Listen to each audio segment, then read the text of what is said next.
TDP అధ్యక్షుడు చంద్రబాబు నాయుడు మాజీ మంత్రి గంటా శ్రీనివాస్కు మధ్య తీవ్ర స్థాయిలో వాగ్వాదం జరిగింది అన్న వార్తలు ఇప్పుడు హాట్ టాపిక్గా మారాయి. ప్రతి ఎన్నికల్లోనూ నియోజకవర్గం మారుస్తూ వస్తున్న గంటా శ్రీనివాస్ ఈసారి కూడా నియోజకవర్గం మారాలి అని భావించారు.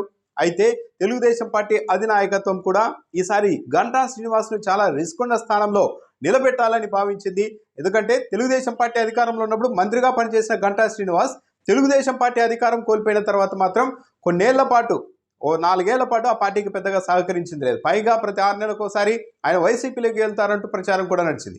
ఈ నేపథ్యంలో ఈసారి బాగా రిస్క్ ఉన్న స్థానంలోనే గంటా శ్రీనివాస్ని నిలబెట్టాలి అన్న అభిప్రాయానికి టీడీపీ అధినాయకత్వం వచ్చింది. అందులో భాగంగానే విజయనగరం జిల్లా చీపురుపల్లి బొత్స సత్యనారాయణ ప్రాతినిధ్యం వహిస్తున్న చీపురుపల్లి నుంచి ఈసారి గంటాను పోటీ చేయించబోతున్నారంటూ తెలుగుదేశం పార్టీకి సంబంధించిన ప్రధాన పత్రికల్లో కూడా వార్తలు వచ్చాయి. అయితే బొత్స సత్యనారాయణపై పోటీ చేసేందుకు గంటా శ్రీనివాస్ విముఖంగా ఉన్నారు. ఈ నేపథ్యంలోనే గురువారం టీడీపీ అధ్యక్షుడు చంద్రబాబు నాయుడును కలిసి తాను చీపురుపల్లికి వెళ్ళలేను, భీమిలి టికెట్ ఇవ్వండి అని గంటా శ్రీనివాస్ అడిగినట్టు చెబుతున్నారు.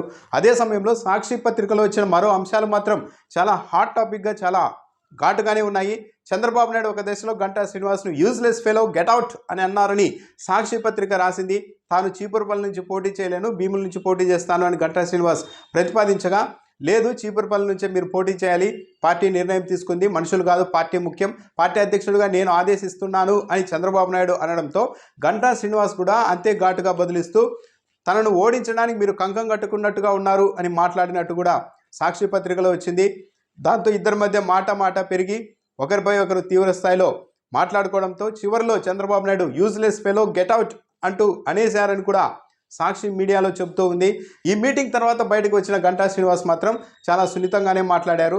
తాను చీపురుపల్లిలో పోటీ చేయడంపై సాధ్యాసాధ్యాల్ని పరిశీలించి తన నిర్ణయాన్ని పార్టీ నాయకత్వానికి తెలియజేస్తానని అన్నారు. చీపురుపల్లి నియోజకవర్గం చాలా దూరం, తాను ఇదివరకు నియోజకవర్గాలు మారాను కానీ జిల్లా అయితే ఎప్పుడు దాటలేదు, అంటే విశాఖ జిల్లా ఎప్పుడు దాటలేదు.